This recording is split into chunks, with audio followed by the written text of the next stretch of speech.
Hey, so I'm doing a January reading wrap up by myself because I read a bunch of comics and I would like to talk about them. And I don't think Sarah's terribly keen on the catch up. And plus, most of what we read was like Percy Jackson. So here I am doing this. And I've read a handful of comic books and I would like to discuss them. First up, we have this one has been on my list for a while to read because I am a Jason Todd girly, and please don't be mean to me for having not read this already, but it is Under the Red Hood by Judd Winnick. Is that how you pronounce his name? I'm very sorry if that's wrong. But Under the Red Hood is a little slice of, I think, the initial, like the normal Batman run, just when they were having the mysterious Red Hood issue. But for a background, Jason Todd was the second Robin, and he was killed by the Joker. He went off to find his mother, and Joker found him and beat him with a crowbar and then blew him up, and he died. And he was dead for a very long time, and then he came back as this mysterious Red Hood figure. And Jason's more of, I would say, a violent Robin. He's definitely the most violent of all of them, and a lot of the friction between him and Bruce in plenty of stories was that Jason wanted to, kill people and Bruce didn't. So this story has a lot of dealing with that, I suppose, in the beginning, because Jason comes back and Bruce doesn't know it's him, obviously, for quite a bit. The story opens kind of with Jason having killed a bunch of drug dealers, and he shows up to a meeting among many other ones, and he goes, "Hey, if you keep on dealing drugs to kids, I'm going to kill you. So don't do that, and also give me a cut of your money, and we're all square." And they're just like, no. And then he shows them a duffel bag of decapitated heads, and, that's fine. Those are details you don't need spoiled. But the point is, Jinx? Okay, anyway. Point is, Jason's doing bad things, and Bruce wants to know what's going on with him, and he gets a little hint that maybe it could be Jason, and he goes to Jason's grave, and it is empty. And just very sad stuff in this book, which I do like. I guess I don't want to spoil too many details in case you want to read it, but I really enjoyed this quite a bit. It also had a lot of Black Mask in it. He's big in this particular book. I haven't read a lot of Black Mask. He's kind of just like a mobster, a little similar to some depictions of Penguin.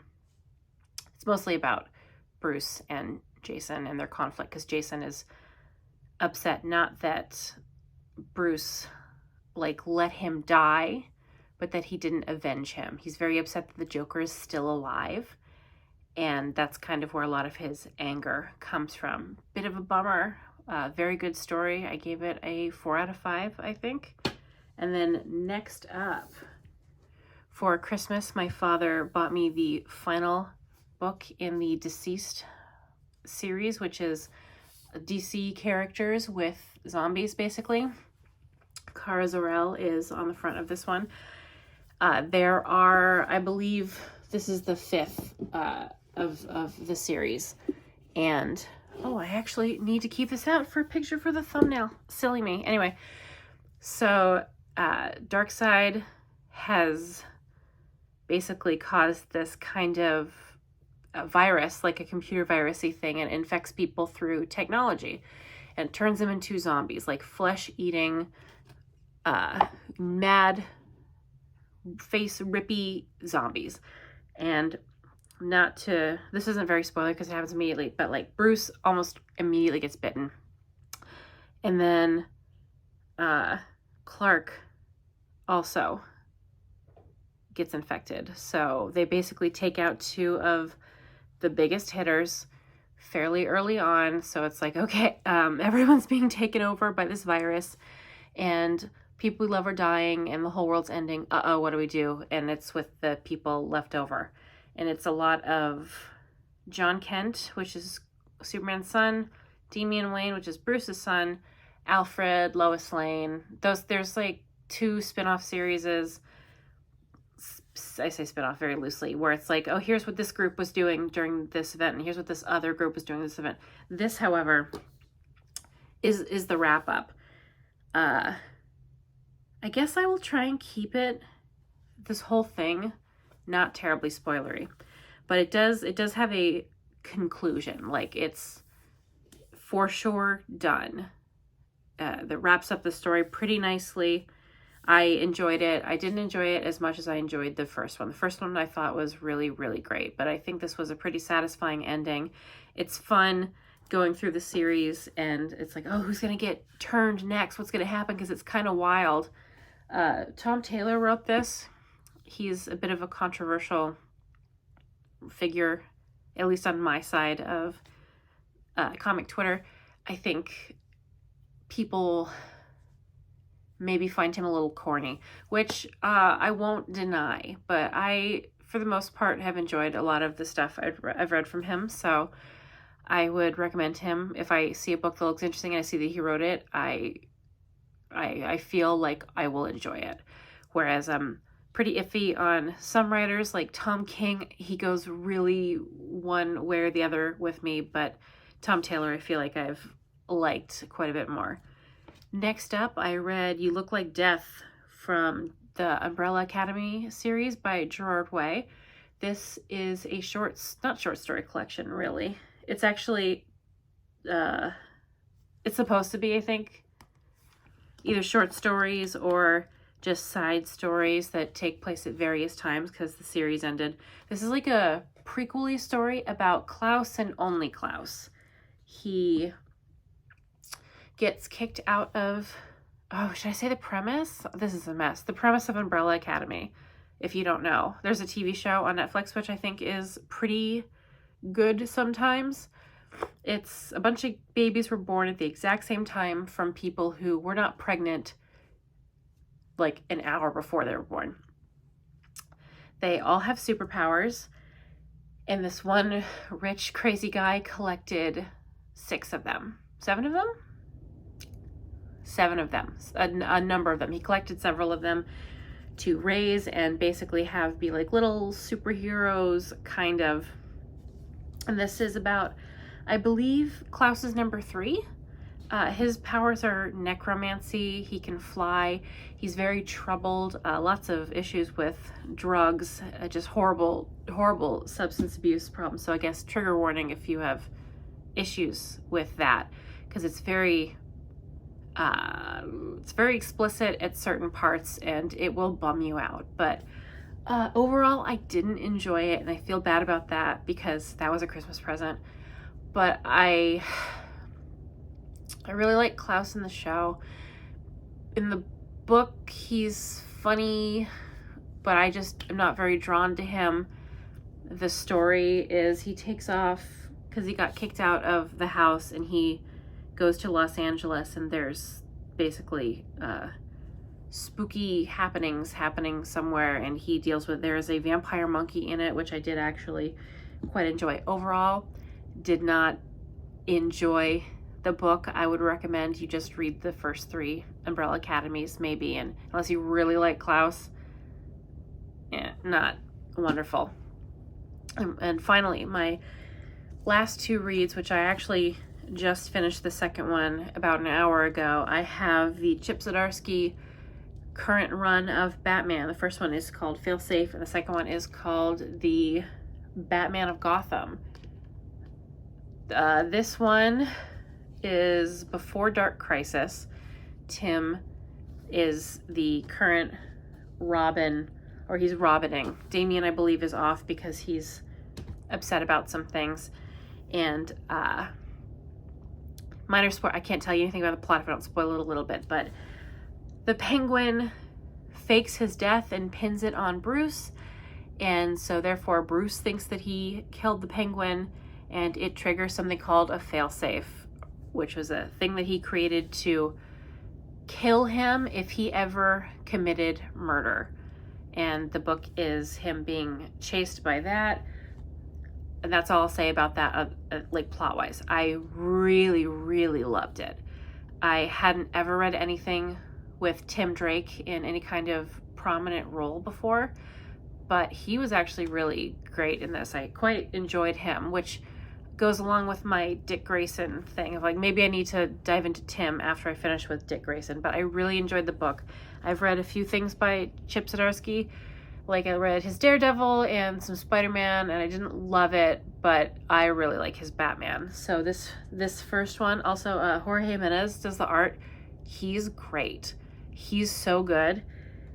I've seen a lot of him lately. I've seen a lot of Dan Mora lately, who I actually really love his art too, but stunning art, really great, super fun story.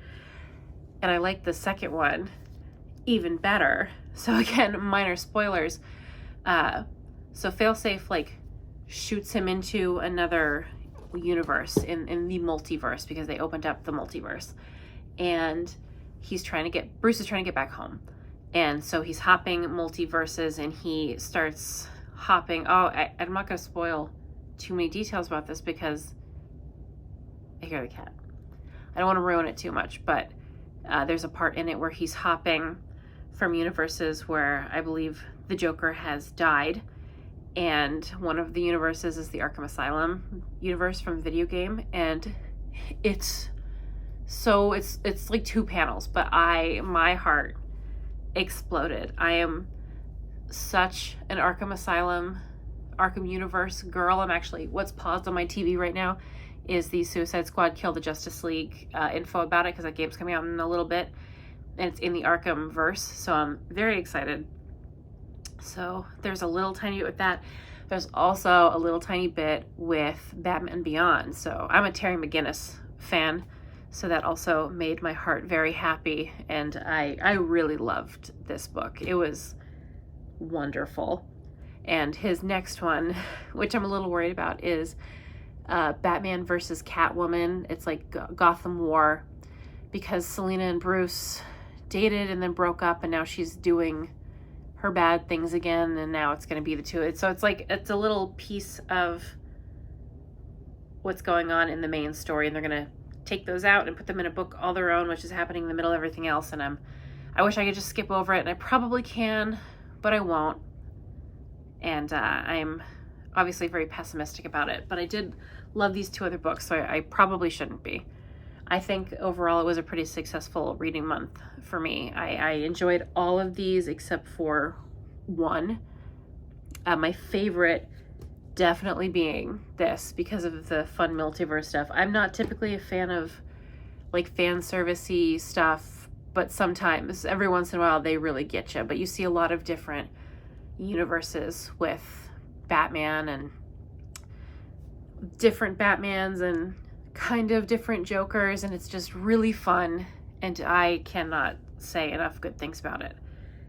So I would highly recommend, if you're looking for a place to jump in with Batman, it might not be the best, because it is like, every time they get a new writer, they throw it back to like volume 1, which I don't agree with. I would not necessarily start with this. It's part of the Dawn of DC, which is the current like run. They had New 52, Rebirth, and now they had Infinite Frontier, I think. Now it's Dawn of DC, which they're about to actually dissolve. They're going to stop releasing books with Dawn of DC on the top. But if you do jump in here, I think you'll be okay. It's not terribly confusing. You basically just need to follow what's happening, and you'll be okay, because I hadn't read a lot of the latest books, and I was okay. So just be warned. Thank you for watching. I hope you enjoyed, even though I was the only one talking and Sarah's not here, which I am obviously a little worried about, but I like talking about comics, so I will bother you with it the way I bother her with it, and you can't escape. Neither can she. So I'll see you next time, probably with Sarah. We'll see. But what's her outro? She says, do all the fun stuff below, which means, I think, commenting and subscribing. You can do that if you want. I read your comments. I read all of them. So if you want to say something mean, I will read it, and it will affect my day. Goodbye.